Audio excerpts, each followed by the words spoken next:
You're listening to the Comic Crusaders podcast. I am your host, Al Mega, CEO of Comic Crusaders and Undercover Capes. In this show, I'm sitting down with creators from all walks of life to talk about inspiration, process, the lessons they've learned, and a whole lot more.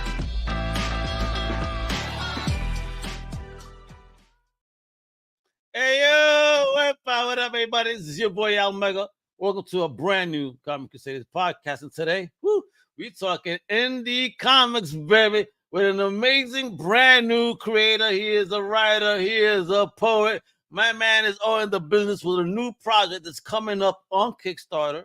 I'm just give you the link to share so that way you can sign up. And as soon as it goes live, you get notified so you can make it rain. The name of the book is The View of the Phoenix Trees. Let me introduce the man behind this dope project, the one, the only, Snake. Hey, what up, homie? How you doing? Yeah, I'm good, man. All good. It's a bit dark here, but all good. Still shining inside. Yeah. Here we go. Bring in the light. And let's bring the light to everybody about this dope project and a bit about who you are, where you come from. So I need that origin story, Snake. Where are you originally from? And the most important question you'll ever be asked in your whole life is, what is the first thing in fandom that you ever fell in love with? Sure. I'm from the UK, the Midlands. Do you want me to give you a spoken word poem that answers all those questions? Go ahead, man. If that's your jam, get it done. Okay. It'll give you I've been into comics since I was a kid, before all this Marvel DC adaptation bullshit hit. Forget film and TV moving images, it's all about the unified synergy of words and pictures. A literary super team-up, creating fictions to rapture imaginations. Through school uniform and black tie work, I've always had my head between pages, forged with the intelligent craftsmanship of artist, writer, creatives. These 24-page coloured bits of paper have shared space with me through the ages. But there are 4 landmark reads that bookmark my life in stages. The first comic I'd like to mention is the dystopian political page-turner Transmetropolitan, with a futuristic Hunter S. Thompson as its main character. I brought this comic with me, luckily, on hour-plus long-haul journeys, to work as a customer service monkey at a call centre company the other side of the city. Kettle-cramped carriages and commuter silences faded into the background, with my imagination spellbound. Because these comics are more than just paper and ink. They're linked to a safe space where my head can think and wait for the darker things on my plate to dissipate. My second selection is a zombie survival saga of The Walking Dead, which swam in my slipstream across 2 different decades as separate reading events. I began reading when my hopes of a film career got dashed, like the blood on the windshield of a car crash. And on the rebound found work at an obscene bar and grill team, whose employment stunk like a scorched earth slaughter regime. A neighbouring graveyard gave me garden harmony to sit and read on my tea break, my back sunk against the bark of a maple tree's trunk. Because these comics are more than just paper and ink. They're linked to a safe space where my head can think and wait for the darker things on my plate to dissipate. The next time I picked up The Walking Dead was a million miles from home, in Melbourne, Australia, on a working holiday visa on my own. I was stuck between the termite-crawling walls of a hostel, with new strangers coming and going with the consistency of a brothel. Each night, each room had bodies piled high overhead, so I'd find privacy in pages with the curtains drawn to my bunk bed. Sometimes I'd escape on the city's tram lines, comic under my arm, to meet strangers on dates and stay out late till dawn's morning would wake. Because these comics are more than just paper and ink. They're linked to a safe space where my head can think and wait for the darker things on my plate to dissipate. Next comic book is the anti-superhero commentary known as The Boys, which occupied a large portion of my young adult life, like background noise. I bought the first $2.99 issue on my first week of university, when the leaves dressed in an autumn-coloured burgundy. For 7 years each month, this comic kept me company, like the clockwork visits of a mindful parent, mindful of custody. Through sandpaper breakups on campus halls and through hangover wake-up calls on shared house kitchen floors. Because these comics are more than just paper and ink. They're linked to a safe space where my head can think and wait for the darker things on my plate to dissipate. My final comic is the fantasy western known as Preacher, whose sunburnt pages encapsulate the perfect story for any reader. I grew up reading this comic on my cousin's acrylic carpet floor after borrowing it from his extensive comic collection drawer. While him and his collective crew would play games of FIFA World Tour, I'd be ignored and left in the corner, a cast-out orphan, but delving deep into this comic's allure. And as I grew older, my love for this comic endured. Reading it became an annual ritual of the tallest order. My usual plan is a Christmas read as the snow paints the land, wearing fingerless gloves to warm my hands. Because friends and relationships come and go, but comics have never left me in a park on my own. For a lone ranger like me, prone to isolation necessity, our relationship is a lifelong fixture. I can always curl into a corner with pages between my fingers, to be enveloped in a resplendent world of words and pictures. Because these comics are more than just paper and ink. Their panels and pages are synced to the lifeblood coursing through my veins. So we travel in parallel lanes through the pain and mundane of the day-to-day strains and journey forward through future, gale force, winds and rain until the end of my life's reign. Bravo! Bravo! Holy shit, bro. Mother effer. Bro. Amazing. Wonderful. That answers many questions. I guess, folks, at the end of the show. Yeah. Bro, Yeah. murder that. Wonderful, bro. All right, let's get into that, bro. Holy shit, bro. What inspired that passion of the spoken word? I mean, how did you even do it? How did you get brave enough to go on stage? If you've been on stage, like, where does this love and desire, and how did that even transform into what you're building now? I'm an only child. I always played alone by myself, always making up stories, playing with my toys, always written. Wanted to be a screenwriter, worked in the film industry for a bit of time, was a script reader for production companies wanting to make films. I wanted to be a screenwriter for ages, then kind of being in this film industry kind of broke me a little bit. And I've always read comics. And then during lockdown, and then, you know, I'd always written poetry as well. And during my time, I lived in Melbourne for a bit of time in Australia. And there's a really good spoken word scene there. And it just empowered me and inspired me to go a bit more professional and try and really spit some rhymes, and sort of started going to open mic nights. I still do here, go to open mic nights occasionally, but, you know, spoken word's a bit of fun, whereas comics is like my thing. Comics is what I want to do. Comics is what I really take seriously. Spoken word is... Yeah, but the way you say that, spit on the mic, I mean, are you a rapper too, bro? What up, bro? I just think that there's a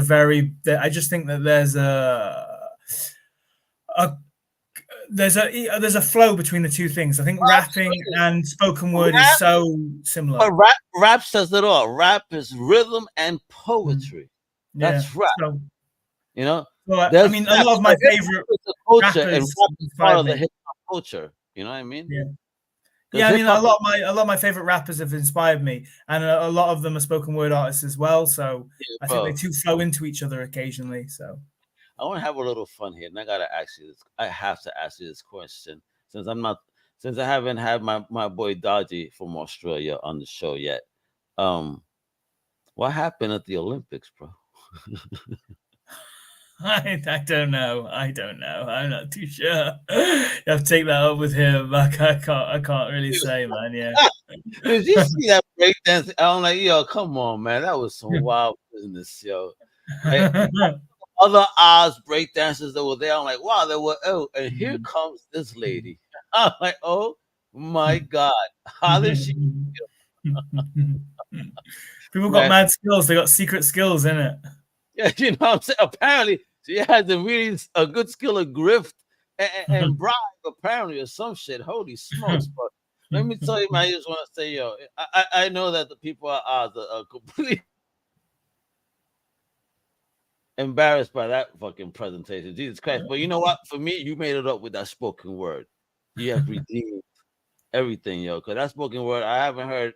Not many Americans could even do it like that. I felt the passion, but you have me fucking entranced in what you were saying, bro. I dig it. Oh, thank you very much. Yeah, cool. Okay, so talk about the journey. I'm sorry to interrupt. I just had to say that. You want me to talk about the comic? Was that? Yeah, exactly. So how did you using that passion of the spoken word and translating that into creating comics? And I mean, and then I've always been a storyteller. I've always told stories, dramatic stories, like screenplays and things. I've always written them. Theater. I studied theater. And then during lockdown, just decided to try and make some short comics. We all had a lot of time on our hands during lockdown, and then I was like, this is it. All I want to do is this. Like, How was lockdown in Australia? Pardon? How was lockdown over there for you guys? Was it strict, and were you limited? Did you really have no access, and that's why you were able, were you really pinned down? Yeah, I mean, I was over there. It started really hitting later. Australia was late in lockdown, so like I went back when it's really went a bit mental and everything was locked down. I kind of came back into the UK.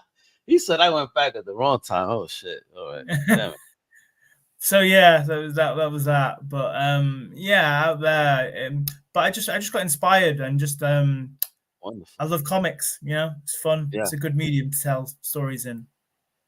Wonderful. So how were you building the story while you were on lockdown? What were the inspirations and the motivations that were you using to build your story? I was reading a lot of comics. I think it's like anything. You got to read a lot of what you want to write to understand it. So I read a lot of comics anyway, always. And then just I don't know if the frustration of lockdown inspired me or like inspired everyone else, but I don't know. Like I just look around and think of stories, think of ideas, and they just come and then I'll try and develop it. If it's good enough, then I'll think about developing it. Obviously, you've got to kind of have that. Whenever you come up with a story, you got to think, is it worth the time and the effort to do it? Is there gold in that story? And that's an important skill I think you have to review your own ideas and decide which ones are good and which ones are not. All right. So let's stay on that theme then. So here you're building these stories, right? You're coming from the world of spoken word. You are a comic book fan, but not really a comic book creator, right? I see you have credit as a letterer as well. Like, what steps did you take to learn to build the project? Like, how did you build the tribe? Did you do solo work? Like, what steps did you take to learn how to put one together?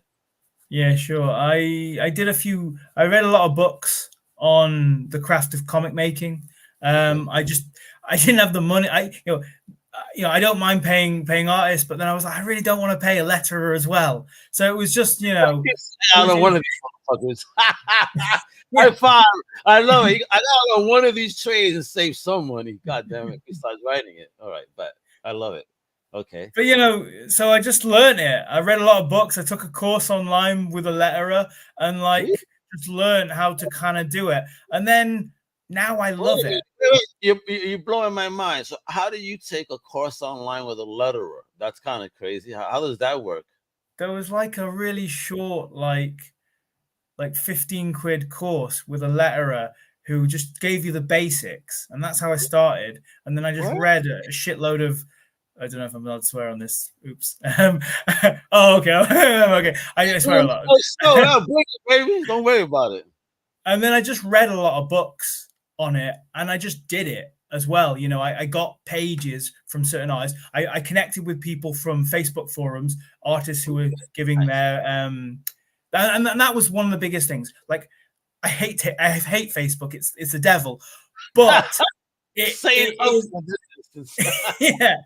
But it is a brilliant tool to connect with artists. I mean, all the artists I've worked with have connected with on there, which is a fantastic thing. And then, I get these pages back and I'd be like, all right, how do I letter this? And I'd look at people who are like the best letterers, like Todd Klein, who did Sandman, Richard Starkins, who did like Elephant Man and Battle Chasers, like my favorite comics, really amazing lettering that brings so much more to the storytelling. Are you gonna leave like, Chang, man? She's the boss. I mean, she probably touched every Marvel book we grew up that we ever read. Yeah. she's the boss. I had her, and she talked masterfully. She spoke masterfully about the art of lettering, because that is the art in itself, without disturbing the art. You feel me? So, I mean, kudos on you, because that's a craft in itself. I don't think that you took an easy task upon yourself.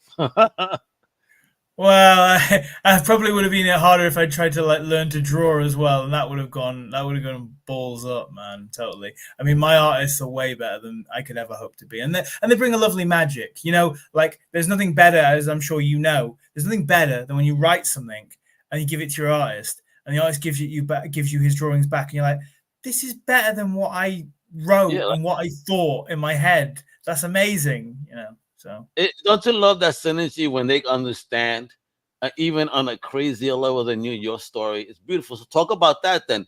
The developing those promances, as I call them, with those artists. Like, you know, how did you work? Were they local to you? Was it also all just strictly online? You know, what was the vetting process like for you? I mean, it's really tricky, because you're basically having to kind of put your faith in people. Now, I've been swindled. I've had money taken off me. So it's really tricky and really tough. But at the same time, you kind of sometimes you have to trust your gut, and then you have to also take a chance, and then you have to be smart as well. It's like all those things. Like I'm doing a one shot at the minute. I'm doing a different one shot at the minute, and I just had, I had to forge this connection with this new artist, and it was really scary. And at first, I was like, there was one bit when I was like, dude, are you trying to fleece me? I really don't want to give you any money, because I'm not sure if because it was a bit dodgy, and it's worked out fine. And he's a really good guy, and it's really awesome. But but there's that fear. You don't know, because there are people online. But what can you do? You have to take a chance sometimes. You have to be smart about it. With View of the Phoenix Trees, I connected with Hernan Gonzalez, and we've kind of a very fruitful relationship. He's very busy at the minute, so he does stuff when he can. But he did sort of a couple of pages for me, like 10 pages, just as a rough draft. And then I just passed it to a couple of people, passed it to Edge Comics, and they became a publisher. They really liked it. And that's been really good, because all I've been is in a room for 9 hours by myself writing for the past 10. That very room right there, bro. This very room that we're in. Well, I move a lot, so this room has only been for the past 6 months, but many rooms. There's nothing on the walls. Don't make it feel like a prison, bro. Where's the toilet? Is it around the corner? You make me feel like you're locked up right now. It's shared accommodation, as I'm only renting, so I don't have bother with it. Normally my room is full of posters, but what you do. But so just you got to just kind of take that step, and hopefully those and I've got a good assortment of artists that I've worked with and I feel comfortable with now, and I've got various projects set up with them in the future, so that'd be great. I mean, with this one, with View of the Phoenix Trees, I'm working with a couple of different artists. So you mean this right here? That's gonna be this one right here real soon. Hey, would you like me to introduce the story about what it's about and that stuff? Listen, that's why people are here. Let me put the link at the bottom so people could see. Listen, this is by Ink. Big shout out to Ink. Let me give a shout out to my homies over there, Ink Studios website. So make sure to check them out at .marketing. All right. Email them at solutions@ink.marketing. Tell them that Al Mega, all right, sent you, all right, along with my big homie Snake, that we sent you to talk about them, and to ask for that solutions guide that'll give you an all explanation about the services and everything. Check them out at ink.marketing today. So now with that, I want to show you and keep it on screen that dope Kickstarter for you to go ahead, and sign up. Wait a minute, it's live? Is it live? Oh, it went live, babe. Oh. Well, that's the draft. All right. No, I'm not going to move it from there. I'm going to leave it right there and not move it. No problem. Yeah, it's beginning mid-September to mid-October, so you can sign up now, but it'll be open. It'll be officially sort of open, the project then. What it's about is it's based on my family's history. So my mother is. Hey. Yeah. So wait. I'm sorry. Wait a minute. I gotta ask this before you go on. You want to explain? I know. But for a project like this, why a bio? This is, so yeah, I mean, normally most so creators don't go that route. So now that's intriguing and got me more interested in the project now. So I grew up always hearing a story about how my grandparents met and what my mother went through as a child, and I always heard that story, and I thought that story was a good. I thought it would lend itself to the medium of comics, and I prefer creator-owned stories anyway. So basically, my grandfather was Chinese, my grandmother was Vietnamese. They came together in Vietnam. They made a family together. However, they had to live through the Vietnam War. China and Vietnam had a falling out after the Vietnam War. Everyone who's Chinese got kicked out of Vietnam, and vice versa. My grandfather was, so they lost a house, a farm, a 5-story house, all these things. They lost everything, and they kicked out the country. And there were hundreds of these refugees called the Ho Boat people who just fled from Vietnam because they were kicked out of the country. So they lived on a boat for 6 months, with hundreds of other people who were shoved on the boat by the government, and then they were dumped into, and they were on the way to Singapore. But there was they had to stop in Macau, and they're placed in a camp in Macau for 2 years, and then finally after that they settled in the UK. And so it was quite a harrowing story over decades, years and years. And so I just wanted, and I thought the medium comics would lend it to that. Instead of big, heavy budgets for filmmaking, stuff like that, you can just draw all of that, and you can you can really delve into the characters, what they're feeling, with captions, with things like that, with dialogue.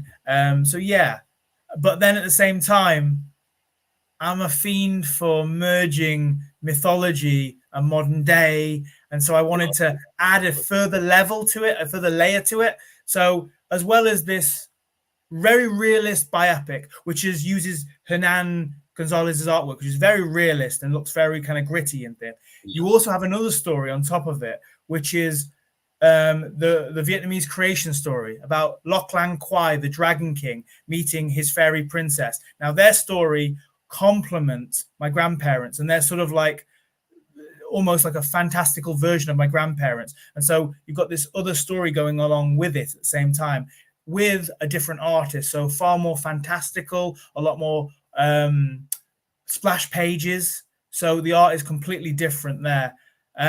So yeah, that's my comic.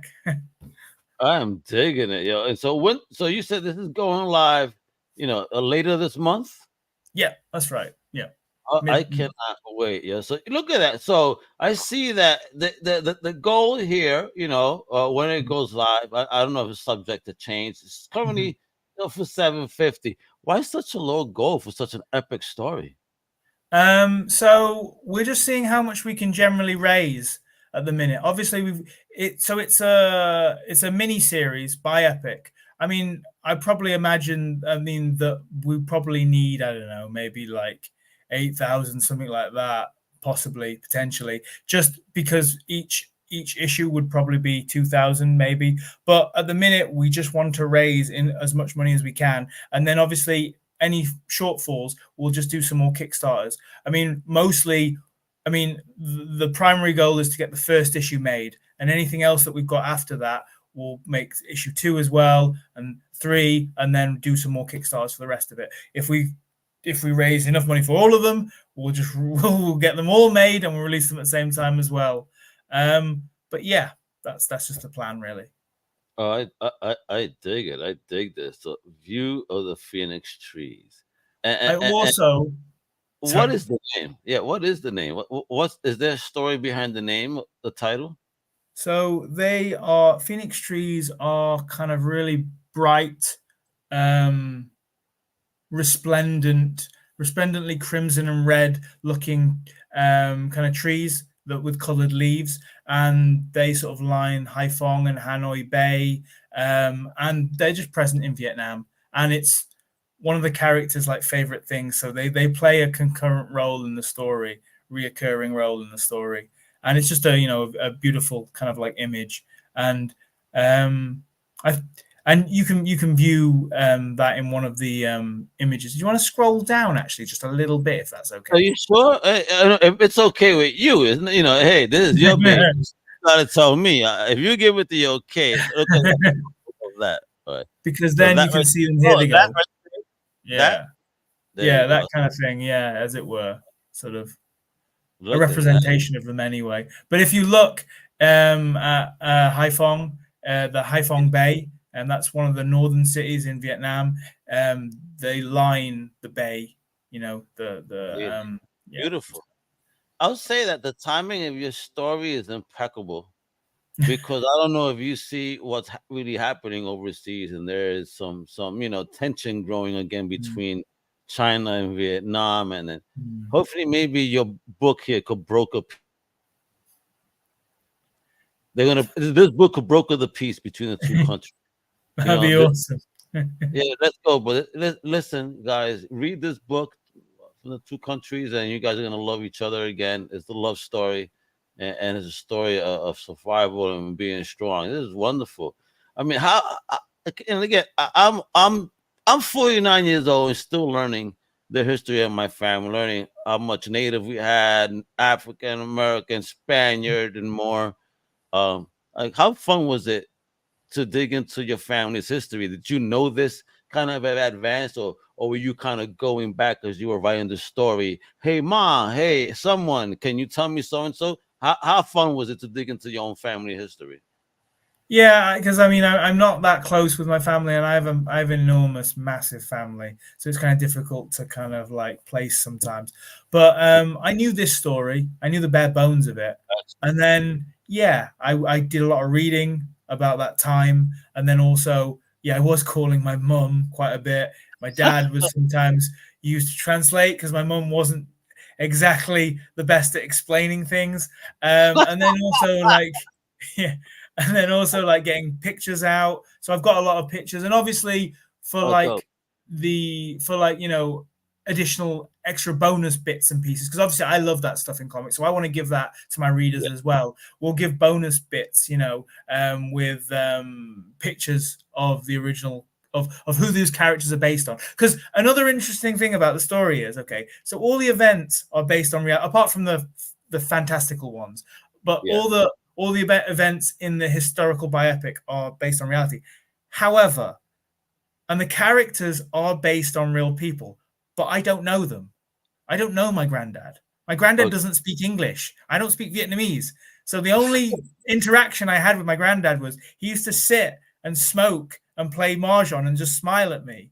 So that's all my memory. That's all. So so it's an interesting thing when you have to go back to this real story, but you have to not fabricate. Well, I mean, you have to be a writer, a storyteller, and come up with characters. So, like a lot of, my grandmother, and also like my mum has 20 siblings. So there's no way I could put all those people. Wait. What? Did it's nuts. It's 20? Nuts. Yeah, it's old school. It's old school. Oh my, bro! Thank God for cable. Then, holy shit, 20. Well, that's why I have. So, as I told you, I have a massive extended family. You got like a whole basketball team with backup and everything. So a baseball squad, football on that. Oh my God, you got so like the siblings in it. My mum's siblings. There's only 3. I've only put 4 in it. You know what I mean? I've only put 4 in it because it's impossible to do that many characters in like a 4-issue comic. That poor woman, 20. Yeah. Your grandpa was bored out of his mind, son. Yeah, I know. Yeah, crazy. He just blew my mind. All right, wait. Okay, I don't mean to stay on the topic, but with 20 kids, how far were there any like sets of twins? How far apart are the kids, or was it like one a year for 20 years? I don't know exactly. I know it's quiet. I know it's a spaced out time. Yeah, because my oldest uncle is pretty much like going now, whereas it's a pretty massive range. I'll say that's what I'm talking about, because it had to be. I mean, Grandpa had to give her a 3-month break, bendito. You know what I mean? Wow. Listen, I've never heard. I'm Puerto Rican, and my mama come from a family of 10. Yeah. You Wow. mean, yeah, you shit. 20? Other than back, that was the most I heard, 13. And I think that's also Nick Cannon. So your grandpa beat Nick Cannon, son. Oh, what I'd also say is as well, I've got a soundtrack artist working with me as well. So the comic will come with a soundtrack. You'll have in the comic, you'll have a like a link to SoundCloud, and so while you read, you can listen to a soundtrack, listen to the music, which inspires it. I mean, some of my favorite moments of when reading a comic, I've listened to some awesome music, and then so I just wanted to emulate that. Oh, that's wonderful. So, I mean, you said is there going to be music of the time, and is it music from there, or is it some modern stuff, or something to get into the mood? It's modern stuff, but it's definitely in keeping with the vibe and the tone. So I really like trip hop, like Massive Attack and stuff like that. So it's kind of like Oriental trip hop, as it were. So if you've ever heard of a band called of Mothra, it's very similar. I know Mothra. Yes. Okay. So good. That's something I actually know here in trip hop. Yes, I do know Mothra. I mean, amazing. So yeah. So yes, very Mothra, very that, like very that. And before we go, I got just a couple more questions. Is that supposed to be you on the cover with the hat? Since you're wearing a hat, bro. No, that's my uncle with his. That's my grandfather with his bean his trawler hat on, his iconic trawler hat on. Yeah. I mean, we've also got, obviously, in terms of the rewards as well, we've got the kind of usual thing of like alternative covers. Like that's the alternative cover. That's a professional artist that works for Image and stuff that my publisher managed to get. We've got some other really awesome artists as well, some sort of special artists that have come in to just do covers for us.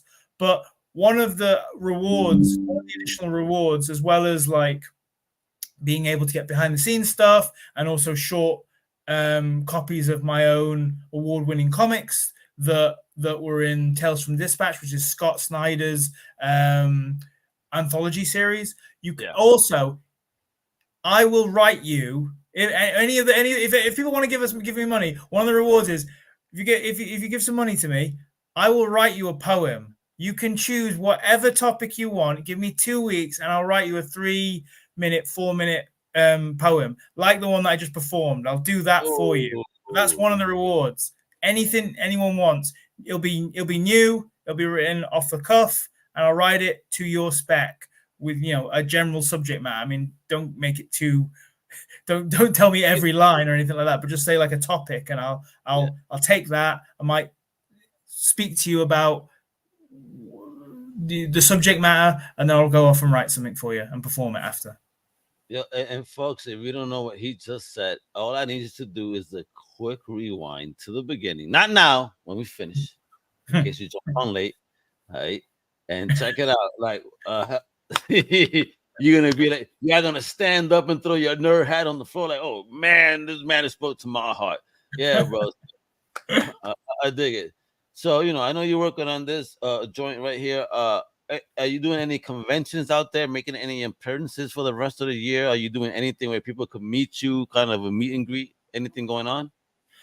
Yeah, I mean, I'm going to go to Thought Bubble in the UK. That's like the big one in the UK. I'll probably go to Comic-Cons as well. I kind of want to go to festivals when I've got some comics to give out, really. So I'm just waiting for that.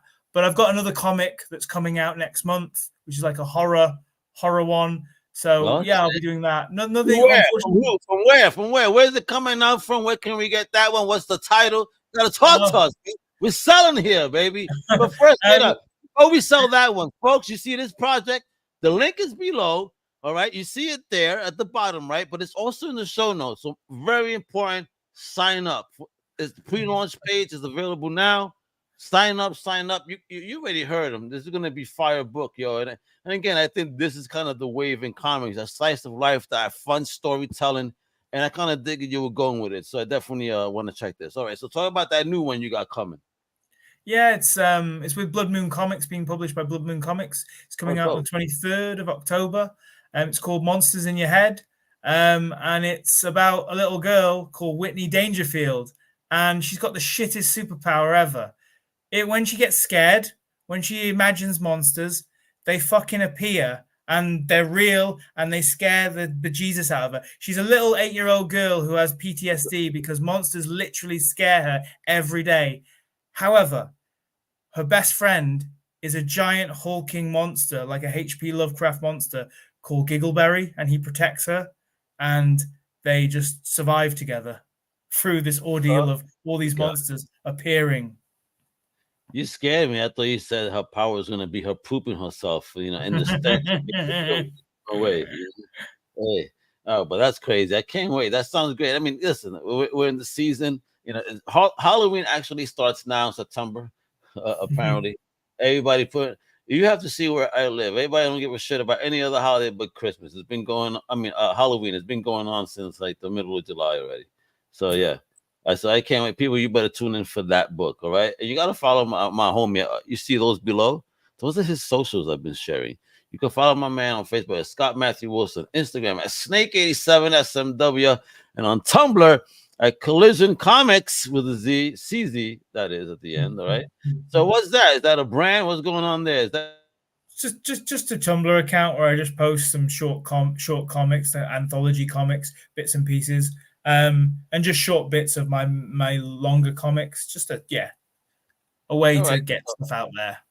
So last question here, coming from such a different creative space with the spoken word, poetry, and all, and diving into this, what would you tell others that are within that sphere as well, trying to step into this creative realm? What type of information or advice would you give them?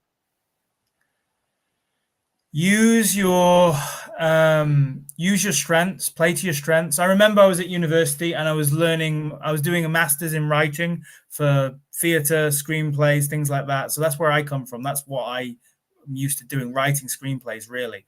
But one girl was writing a play and she was a scientist. She had like the history in chemistry and biology. And she wrote this really interesting, awesome play about problems in the lab with genetically engineering animals and things like that. But she came at it from a place where none of the other writers in my class would have come from, because none of us were scientists, but she had this unique view. So just like that, it's important, I think, to bring that to your writing. Everyone has strengths, everyone has interests, so bring those to your writing. One day I'm probably going to write a kind of like a mage spoken word thing. I'll probably bring spoken word into my writing, into my comic writing at some point as well.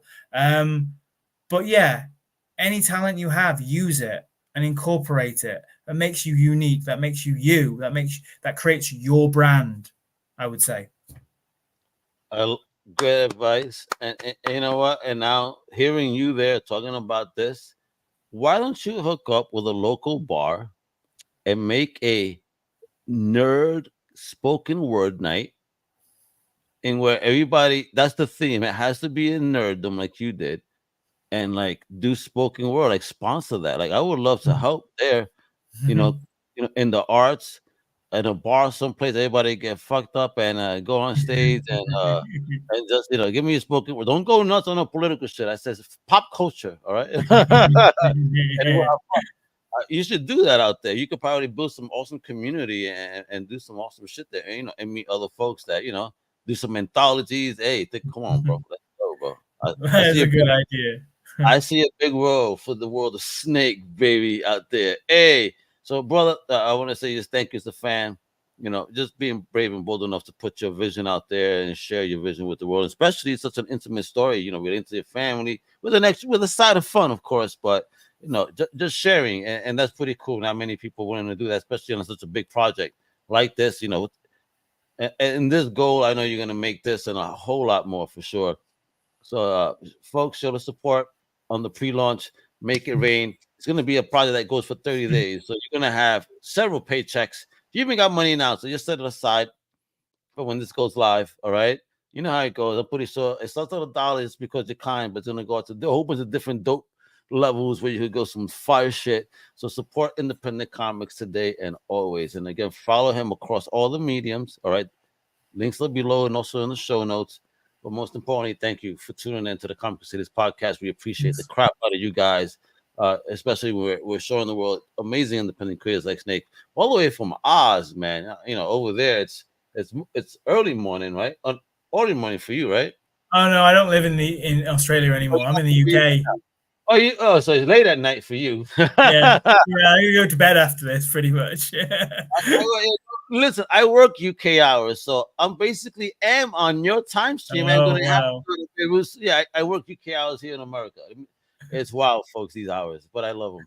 Anyway, allows me this thing. Yes, I'm dead tired, but it's okay. I do this for the love. Please follow everything Comic Crusaders, comiccrusaders.com, all over the socials, you know, Rumble, YouTube, Instagram, Facebook, you know what it is, mi gente. And for real, again, thank you. The support that we get from you guys is priceless. Hasta la próxima, mi gente. Thank you for listening to the Comic Crusaders podcast. If you like the content, please subscribe and turn on notifications. Also, please visit comiccrusaders.com and our extended podcast family over at undercovercapes.com. And also, make sure to download the Comic Crusaders app on the Google Play Store today.